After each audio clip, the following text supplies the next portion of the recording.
Everyone. तो काफ़ी दिन हो गए वीडियो नहीं आई है नर्सिंग को लेके।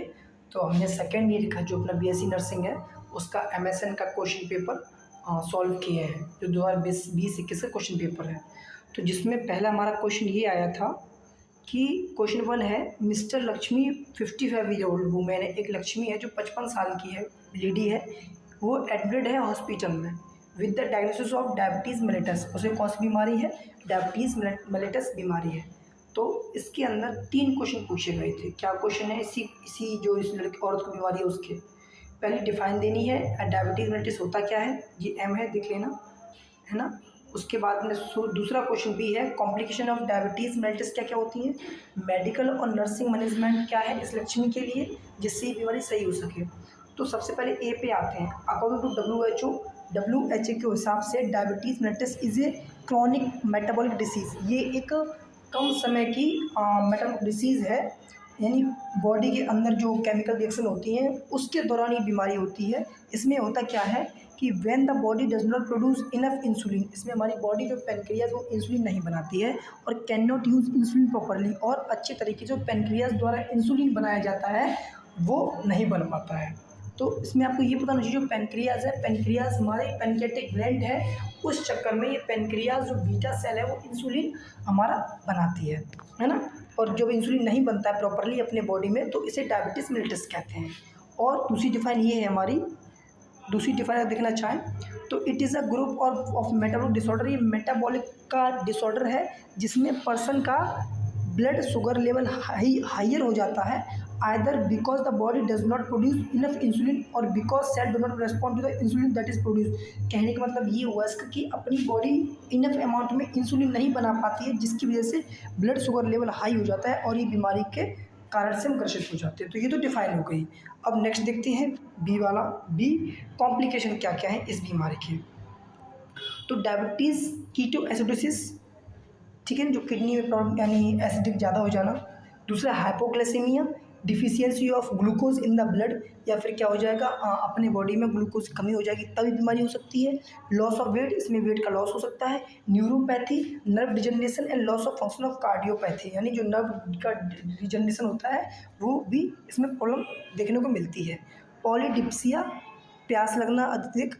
पॉलीयूरिया, लार्ज अमाउंट में यूरिन का निकलना। Weakness, inability. Polyphagia, excess injection of food, ये जो प्रॉब्लम्स है जो हमें डायबिटीज़ मेलिटस में देखने को मिलती है। मैनेजमेंट क्या क्या है इस डायबिटीज़ मेलिटस का? तो पहला मैनेजमेंट है इंसुलिन थेरेपी। एक इंसुलिन थेरेपी होती है, यानी इससे हम इंसान का ग्लूकोज जो ज़्यादा शुगर ज़्यादा हो गई है उसको मेंटेन करने के लिए हम दिन में 2 बार इंसुलिन उसको देते हैं स्टोमक में, नाभि के नीचे 90 डिग्री पे। फिर डाइटरी मैनेजमेंट, जो इंसान खाना है वो किस तरीके से मैनेज करना चाहिए, है ना। तो no need to carbohydrate restriction, यानी कार्बोहाइड्रेट रिस्ट्रिक्शन कोई यूज वो नहीं है। Food content fibre is given to lower glucose level, यानी उसको वो फूड देना चाहिए जिसमें फाइबर हो और ग्लूकोज लेवल कम हो, है ना। Diet should contain more fruit, जो खाना उसको देंगे उसमें क्या होगा हमारा वो फ्रूट और वेजिटेबल्स ज़्यादा हों। और रेगुलर इंसान एक्सरसाइज करे जिससे उसकी जो डायबिटीज़ है वो कम हो सके। अब नर्स का इसमें क्या रोल रहता है जिससे ठीक हो सके? तो nursing management, monitor the vital sign, मतलब कम से कम नर्सिंग असेसमेंट को उसको प्रॉपरली वाइटल साइन 1 से 8 घंटे में लेना चाहिए, है ना, जिससे प्रॉपरली उसका ग्लूकोज लेवल या शुगर लेवल पता कर सकें। Second, blood glucose level check properly, जो ग्लूकोज और ब्लड का दोनों का लेवल है उसको प्रॉपरली चेक करेगी nurse. Maintain intake and outtake, जो इसका चार्ट है कितना यूरिन उसने निकाला कितना नहीं निकाला, क्या खाया क्या नहीं खाया वो प्रॉपरली बनाना चाहिए।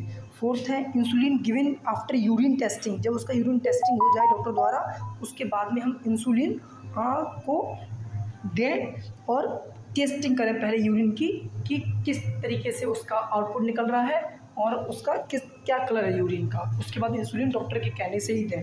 Care the patient as possible, और हो सके जितनी पेशेंट की केयर करें नर्स द्वारा।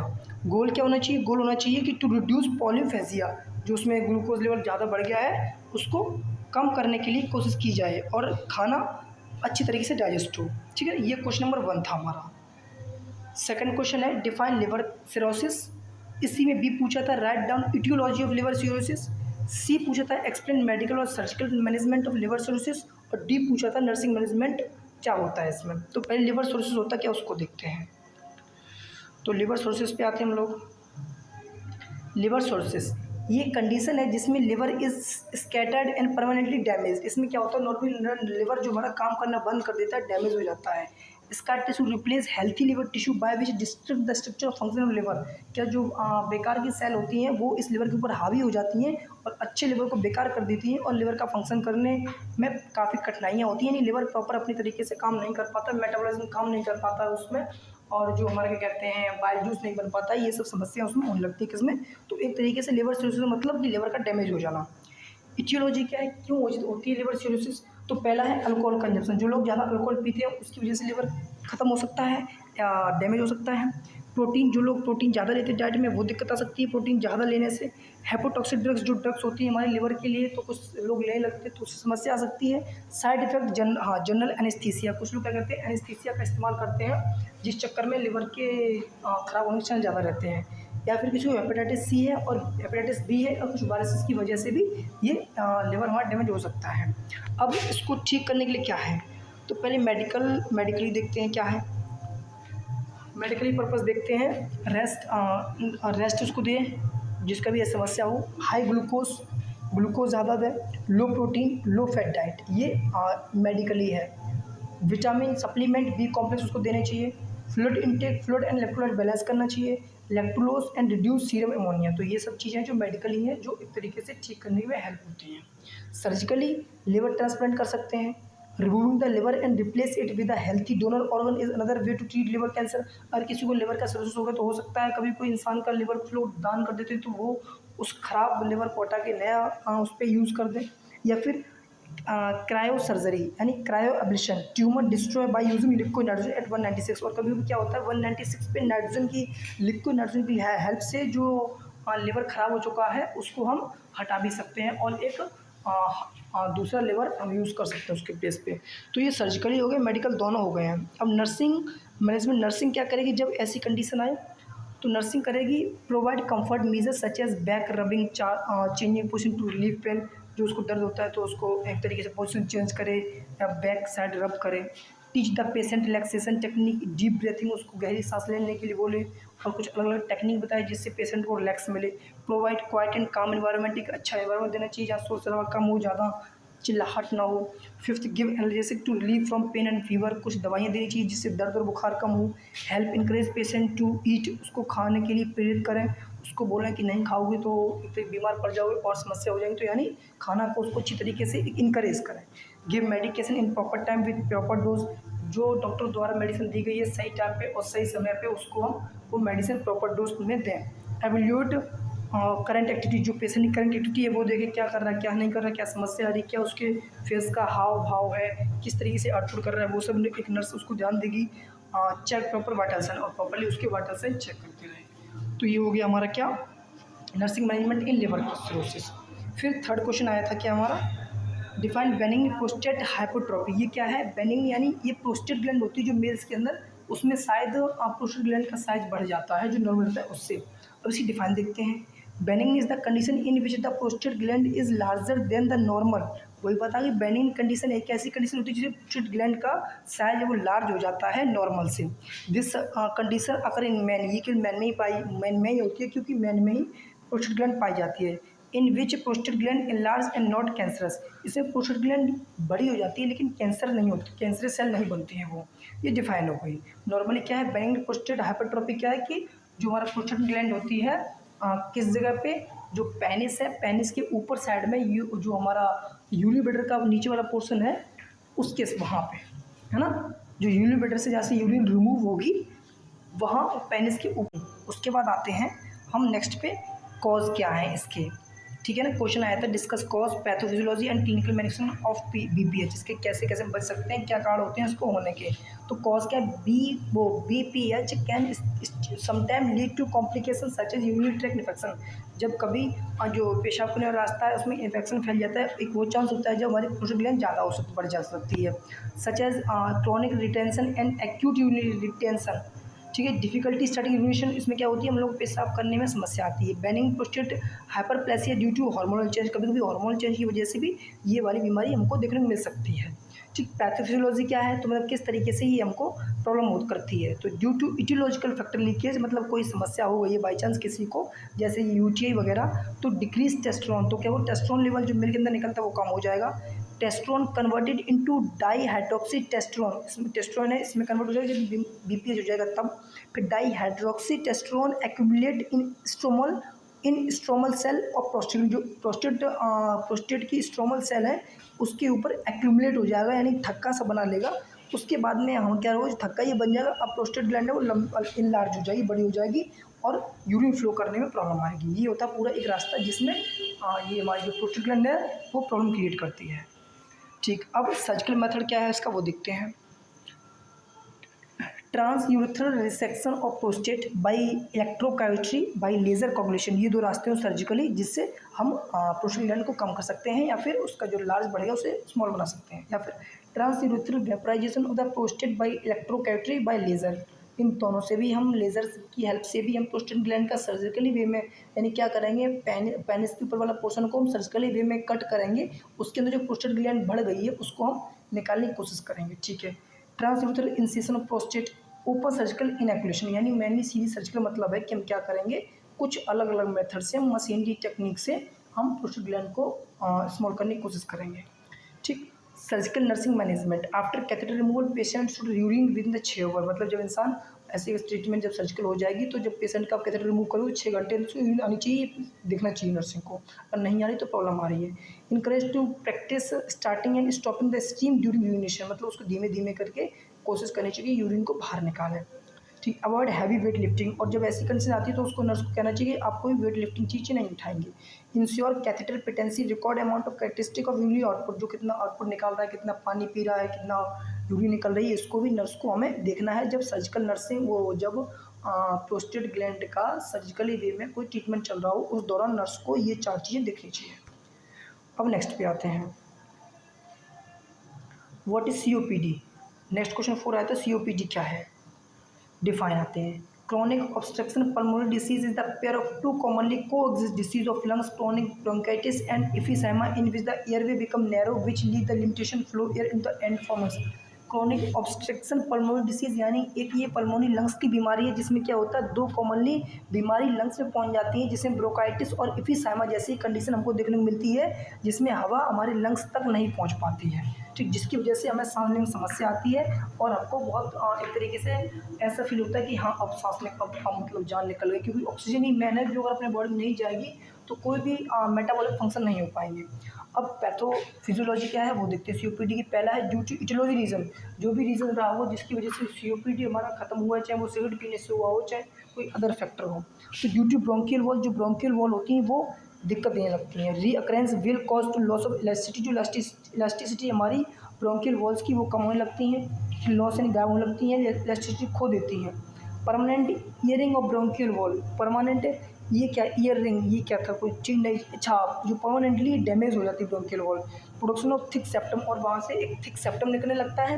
Obstruction of bronchi by trick septum, collapse of alveoli respiratory insufficiency, मतलब क्या होता है ये जैसे थिक सेप्टम बनेगा जो एल्वोलाई हैं वो कोलैप्स हो जाएंगी, इसकी वजह से ऑक्सीजन पकड़ नहीं पाएंगे ये लोग, और जब ऑक्सीजन पकड़ेंगे नहीं तो ब्लड में जाएगा नहीं, ब्लड में जाएगा नहीं तो नीचे कोई मेटाबॉलिक एक्टिविटी हो नहीं पाएगी, और फाइनली रेस्पिरेटरी इनसफिशिएंसी, मतलब ऑक्सीजन को रोक दिया जाएगा और फिर आपको गहरी गहरी सांस लेने लगेगी जिससे और समस्या हो जाएगी। ये क्या था, पैथोफिजियोलॉजी था। अब डिस्क्राइब करना है मेडिकल मैनेजमेंट किस तरीके से इसका करना चाहिए। इम्प्रूव द वेंटिलेशन, सबसे पहले वेंटिलेशन है वो ठीक करें अपना। To improve the bronchi secretion, जो सिक्रेशन था ब्रोंकाई का वो उसको डॉक्टर द्वारा जो भी आप ट्रेकियोटोमी करें, जो भी कुछ भी करें तो डॉक्टर द्वारा उसको देखें, जो कॉम्प्लिकेशन आ रहे हैं उसको कम किया जाए। इम्प्रूव जनरल एंड, जो इंसान की हेल्थ प्रॉब्लम दिक्कत दिख रही है आपको उसको बाकायदा फाइबर जिस भी तरीके से बेशक आप नोज के तरीके से जो हमारा राइल्स ट्यूब पड़ती है उसका इस्तेमाल करते हैं उसको हेल्थ ठीक करने की कोशिश करें। Check all instrument use in medical, अब उसको जो भी इंस्ट्रूमेंट होते हैं उनको प्रॉपर्ली चेक करें कि प्रॉपर्ली वो चीज़ उसके बॉडी तक जा रही है नहीं जा रही है, ऑक्सीजन प्रॉपर बॉडी को मिल रही है नहीं मिल रही है, जो भी टेक्निकल इंस्ट्रूमेंट है उसको अच्छी तरीके से चेक करना है।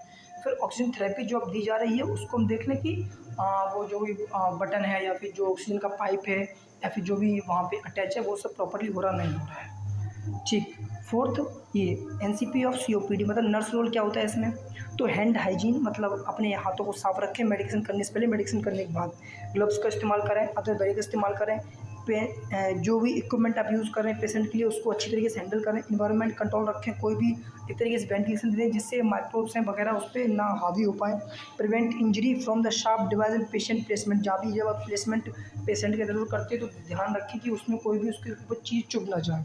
रेस्पिरेटरी हाइजीन, कफ इंट्यूटर, जो रेस्पिरेटरी के दौरान हाइजीन की जाती हैं उनको प्रॉपर्ली देखें, वेस्ट डिस्पोजल को एक प्रॉपर वे में डालें और पीपी किट का इस्तेमाल करें। ये थी जो हमको नर्स को सेफ्टी बरतनी है जब किसी को ये बीमारी होती है तो। नेक्स्ट,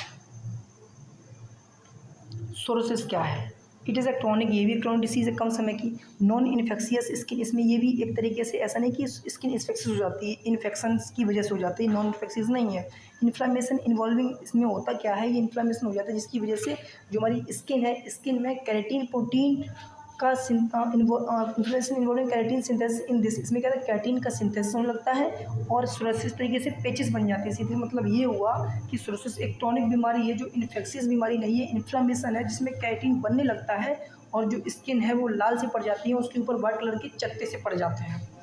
आगे लिखा भी it is an inflammatory skin disease, एक इन्फ्लामेटरी स्किन डिसीज है in which the skin cell replicate and it extremely rapid, skin cell वो क्या है अपने आप को रिप्लिकेट करने लगती हैं यानी डिवाइड करने लगती हैं और नई cell are produce 8 times faster, जो नई सेल बनेंगी वो 8 गुना ज़्यादा बनती हैं पुरानी वाली सेल से, है ना। और उस चक्कर में ये अपनी जो on skin surface farming thick patches of plaque और रेड सोल, और रेड से घाव होने लगते हैं और उसकी जो स्किन है उसके ऊपर सिविली वाइट डेड स्किन कवर हो जाती है, जिन्हें स्किन कहते हैं। इटोलॉजी जेनेटिकली भी हो सकता है, ये इन्फेक्शन से भी हो सकता है, इंजरी स्किन में हो सकती है, चेंज इन क्लाइमेट की वजह से भी ये चीज़ें आपको देखने को मिल सकती हैं, ठीक है। पैथोफिजियोलॉजी क्या है? Pathophysiology, etiology factor, the skin in the patches of psoriasis is growing much faster than the normal skin. सबसे पहले जैसे ये जो जिसकी वजह से ये बीमारी हुई है तो क्या होगा, स्किन के पैचेस बहुत जल्दी फॉर्मेशन होंगे, कौन से वाले, जो बीमारी कॉज कर रही हैं, इन्फ्लामेशन कर रही हैं, इन्फेक्शन फैला रही हैं, वो वाले कितने 8 गुना ज़्यादा। Rapid production of cell which does not allow the manufacture keratin, मतलब इस क्या सीधी बात है कि जो सेल का प्रोडक्शन हो रहा है उसमें केराटिन का बहुत ज़्यादा इस्तेमाल होगा जिसकी वजह से उसमें रेडनेस आ जाएगी और हमारी स्किन ऐसी लगेगी कि बीमारी हमें कॉज हो गई है। और उसके बाद आगे देखते हैं सीपीआर क्या है। कार्डियोपल्मोनरी रेसुसिटेशन क्या है? रेसुसिटेशन सीपीआर की फुल फॉर्म है। ये भी पल्मोनरी डिसीज़ है। CPR is a life saving technique, disease नहीं, ये एक ऐसा लाइफ सेविंग तरीका है जिसकी वजह से हम किसी इंसान की जान बचा सकते हैं। CPR is a life saving technique useful in many emergency including cardiac arrest, मतलब अगर किसी को कार्डियक अरेस्ट आ रहा है या रेस्पिरेटरी अरेस्ट आ रहा है या ब्रीथिंग नहीं ले पा रहा है, हार्ट बीट नहीं हो पा रही है, तो उसको हम सीपीआर से हम बचा सकते हैं।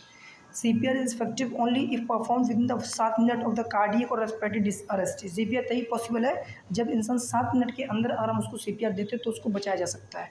डिफाइन क्या है? It is a artificial ventilation and maintenance blood circulation.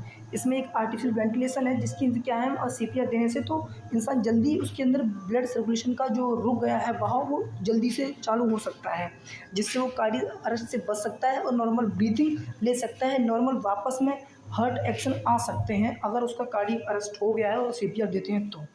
Purpose क्या है इसका? To maintain blood circulation by external cardiac massage, मतलब अलग से हम कार्डियक मसाज देते हैं जिससे उसका वापस ब्लड सर्कुलेशन होने लगता है, यानी अपने दोनों हाथों को रख के उसके चेस्ट पे हम प्रेशराइज करते हैं चेस्ट के बीच में। To maintain on open and clear airway, जिसकी और उसको देखना कि उसका एयर वाला रास्ता है ओपन है या हवा एयरवे सीधा जा रहा है। To save life of the patient की लाइफ बचा सकते हैं। To maintain breathing by the external ventilation, बाहर से हम देके उसको ब्रीथिंग को नॉर्मल कर सकते हैं। नेक्स्ट आ गया न्यू ट्रेंड इन MSN। तो देखो MSN की बात करें तो MSN क्या है? MSN है मेडिकल सर्जिकल नर्सिंग। तो कुछ ट्रेंड आए हैं जिनकी वजह से हम इंसान को जल्दी और प्रॉपर तरीके से हम एक अच्छे मैनर में उसको ठीक कर सकते हैं। तो कुछ टेक्नोलॉजी आई है रोबोटिक टेक्नोलॉजी की। रोबोट क्या है? रोबोट आसानी से एक प्रॉपर मशीन है जिसकी वजह से हम किसी इंसान को जल्दी बचा सकते हैं बिना किसी इन्फेक्शन के। तो robot to assist nurse, wireless patient monitoring, जो मॉनिटरिंग देखो रहती है हर जगह पे, जिससे उसका पूरी हार्ट बीट पूरा वाइटल साइन एक प्रॉपर वे में स्क्रीन पे आता रहता है। ये नई टेक्नोलॉजी है जिससे हम एक इंसान को बचा सकते हैं, कि लाइफ दे सकते हैं। डायग्नोस्टिक वे में तो नॉन इनसेसिव ग्लूकोज मॉनिटरिंग आता है, डायबिटिक वाली चीज़ें आती हैं, ये भी वही रहती है, वो स्क्रीन जो रहती है।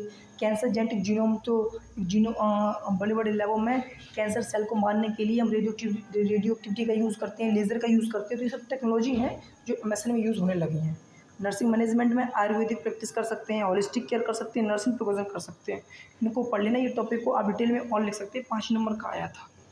इंट्रोडक्शन दे रखा है, in both medical and surgical nursing trend are inter related, मतलब दोनों मेडिकल नर्सिंग हो या फिर सर्जिकल नर्सिंग हो, दोनों में जो ये ट्रेंड है नया वाला, ये काम आता है। जिससे हम क्या कर सकते हैं, एक नर्स को गाइड मिल सकता है कि किस तरीके से प्रैक्टिस करें, किस तरीके से एजुकेशन मिली है और रिसर्च कर सके टॉपिकों पे जो भी पेशेंट को समस्या आ रही है या फिर आगे कोई रिसर्च करना हो। तो नीचे दे भी रखा है, integration of evidence based practice, robot to assist nurse virus patient. तो इन तरीके से आप एक नए ट्रेंड है एमएसएन में, जिससे इंसान को बचाया जा सकता है।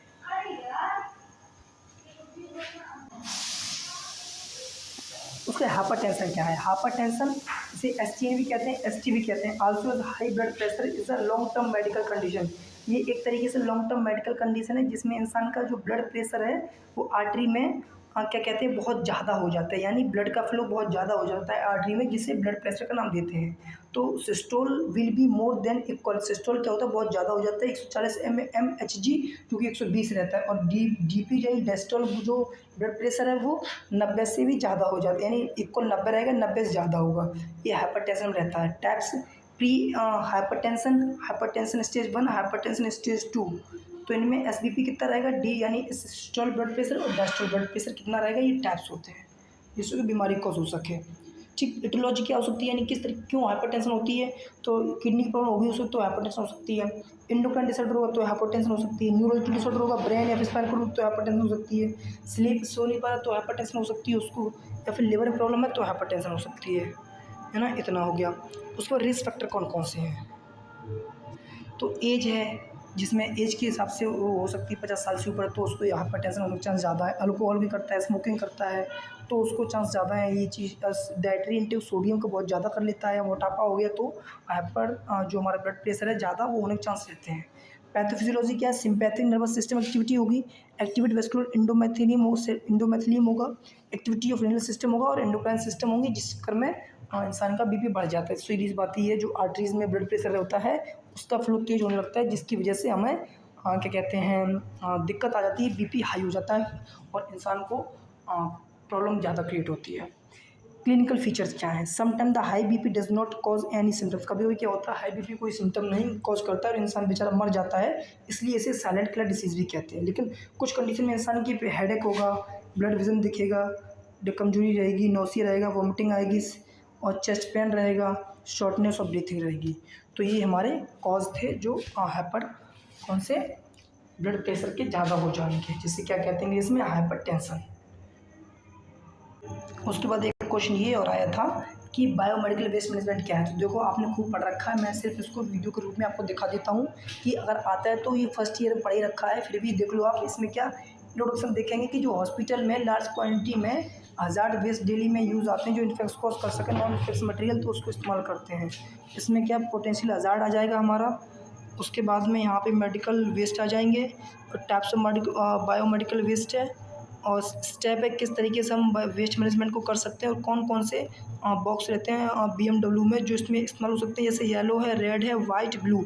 तो येलो वाले में ह्यूमन और एनिमल का जो एनाटॉमिकल वेस्ट है उसका इस्तेमाल करेंगे। रेड वाले में कंज्यूमेटिव वेस्ट जो रिसाइक्लेबल चीज़ें जैसे प्लास्टिक बैग, बोतल, पैप्स, कंटेनर, ये इसमें डालेंगे। वाइट वाले में जो शार्प चीज़ें जैसे मेटल, नीडल, सिरिंज, उनका इस्तेमाल करेंगे, इनमें डालेंगे।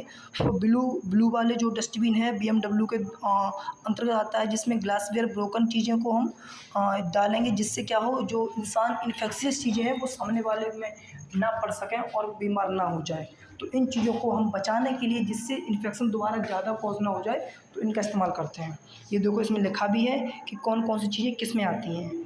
ये देखो जनरल प्रिंसिपल हैं, ठीक, ये कैसे ट्रांसपोर्ट करेंगे, कैसे ट्रीटमेंट करेंगे और वापस कौन कौन से स्टेप से जो हम इन जो BMW है यानी बायोमेडिकल वेस्ट है इसको कैसे हम डिस्ट्रॉय करेंगे, जिससे फर्दर किसी को बीमारी कॉज ना हो। तो ये हमारा था MSN का पूरा paper, BSc nursing second year का। तो फाइनली अब हम लोग मिलते हैं नेक्स्ट, या तो MSN का सेकेंड पेपर के साथ में या फिर कोई अदर पेपर को सॉल्व करने की कोशिश करेंगे। तब तक के लिए thank you class, best of luck.